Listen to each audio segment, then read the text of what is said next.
नमस्कार, सीरीज भारत में आप सभी का स्वागत है। जगत गुरु शंकराचार्य ने ग्वालियर में प्रेस वार्ता को संबोधित किया। इस दौरान शंकराचार्य अविमुक्तेश्वरानंद सरस्वती ने पहलगाम आतंकी घटना के बाद केंद्र और प्रदेश सरकार पर निशाना भी साधा। उन्होंने कहा है कि घटना के बाद से लगातार कहा जा रहा है कि इस हमले के पीछे पाकिस्तान का हाथ है, लेकिन भारत के पास क्या सबूत है, ये अभी तक साफ नहीं किया गया है। इस तरह की घटनाएं हो जाती हैं और अभी तक जिम्मेदारी तय नहीं हो पाई है कि कहां लापरवाही हुई। इस घटना में बड़ा इंटेलिजेंस फेलियर हुआ है और इस मामले में जब तक कोई ठोस कार्रवाई नहीं की जाएगी तब तक इस तरीके के आतंकी हमले आगे आते होते रहेंगे। आपको बता दें कि शंकराचार्य अविमुक्तेश्वरानंद सरस्वती ने शरबत जिहाद वाले मामले को लेकर भी बड़ा बयान दिया है। उनका कहना है कि जो चीज मुसलमान के उपयोग योग्य होती है उसे हलाल कहा जाता है। उनके धर्म में दो शब्द चलते हैं, हलाल और हराम। मुसलमान ने दक्षिण भारत के चेन्नई कोर्ट में एफिडेविट दिया है, जिसमें उन्होंने स्वीकार किया है कि जब तक हम किसी बनी हुई चीज में थूक नहीं देते हैं, अपने शरीर का जब तक कोई अंश उसमें मिला नहीं देते हैं, तब तक हमारे वो उपयोग योग्य नहीं होता। ऐसे में यदि धर्म बचाना है तो अपनी आंखों के सामने बना हुआ ही खाना खाना होगा। पैकेज ड्रिंकिंग वाटर सहित अन्य खाद्य सामान से दूरी बनानी चाहिए। सुनिए। हलाल का मतलब है मुसलमानों के लिए उपयोग योग्य। हलाल माने उनके यहाँ दो शब्द है, एक हलाल एक हराम। हराम माने हमारे उपयोग की चीज नहीं है, हलाल माने हमारे उपयोग की है।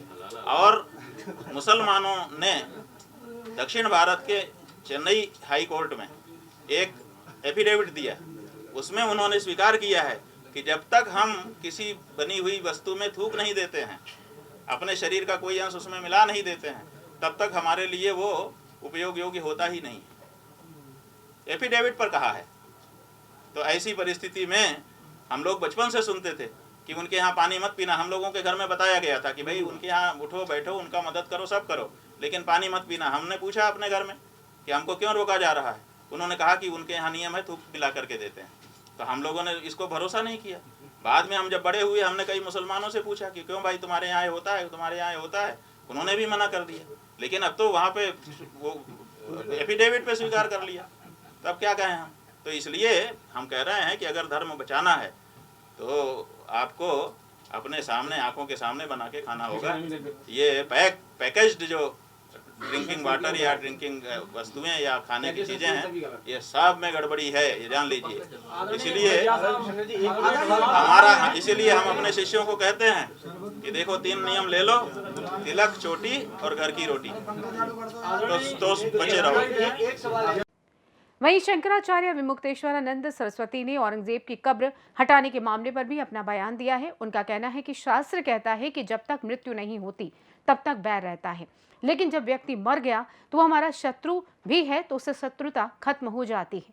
यदि हमारा औरंगजेब से कोई बैर था तो उसके मरने के बाद अब कैसा बैर, अब उसकी कब्र से कैसा बैर। आज यदि हम उसकी कब्र हटा देंगे तो उसके बाद इतिहास बन जाएगा कि उसकी कब्र तब और उन लोगों ने हटाई थी।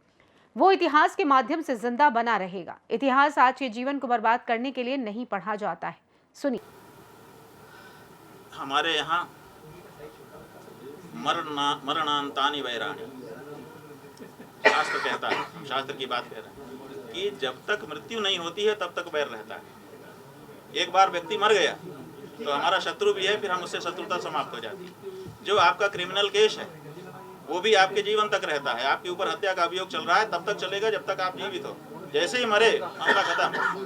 तो ऐसी परिस्थिति में मरणांतानि वैराणि, मरणांत बैर होते हैं। अगर औरंगजेब से हमारा कोई बैर था तो उसके जीवित रहने तक था, उसकी कब्र से क्या बैर है हमारा। आप ये पहले धर्मशास्त्र की दृष्टि से हम बोल रहे हैं, पक्ष विपक्ष हम नहीं है। और दूसरी बात यह है कि उसकी कब्र को अगर हम हटा देंगे तो यहाँ इसकी कब्र थी, जिसको अमुक अमुक समय में अमुक अमुक लोगों ने जबरदस्ती हटा दिया, ये इतिहास तो रह जाएगा। इस इतिहास को कैसे हटाओगे? उस इतिहास के माध्यम से वो जीवित रह जाएगा। इसलिए अब उसकी उपेक्षा, कहाँ उसकी कब्र है कोई पूछे और कोई ना बता सके, तो इसमें आपकी सफलता है। आपने, हम लोगों को नहीं पता था कि औरंगजेब की कब्र कहाँ है। आज हमको पता है अमुक जगह पे, और उसका पूरा चित्र हम हुलिया बता देंगे आपको कि यहाँ ऐसा है, यहाँ ऐसा है, इस कोने में ये, इसको क्यों ऐसा क्यों हुआ, ये आपके कारण हुआ ना। तो आप जो है उनको, उनकी चर्चा करके उनको बल दे रहे हैं, चर्चा करके महिमा मंडन कर रहे हैं और बता रहे हैं कि महान था औरंगजेब, नेता महान था। जिसने उनको महान कहा होगा वो तो उसका निरूपण भी करेगा ना। पहले जो चारण घाट होते थे वो इस प्रकार से अपने राजाओं का भाई सवाल वही है कि क्या होता था, ये अलग बात है। आज की परिस्थिति हमारी ये है, देखिए हम इतिहास केवल सीखने के लिए पढ़ते हैं, इतिहास को ढोते नहीं हैं। इतिहास केवल कि क्या गलत हुआ क्या सही हुआ, हमको आज क्या करना चाहिए, उससे अगर रोशनी मिल रही है उतने मात्र के लिए इतिहास पढ़ा जाता है। इतिहास ढोने के लिए नहीं पढ़ा जाता है, इतिहास आज के जीवन को बर्बाद करने के लिए नहीं पढ़ा जाता है। तो ये जो इतिहास की आज का ही जीवन हमारा बर्बाद हो जाए, ऐसा इतिहास भी पढ़ने की जरूरत क्या है। हमको अपने जीवन में कोई रोशनी मिलती हो इतिहास से, तो उसके लिए इतिहास पढ़ के हम रोशनी ले सकते हैं। ग्वालियर से सी न्यूज़ संवाददाता शिवम सिंह चौहान की रिपोर्ट।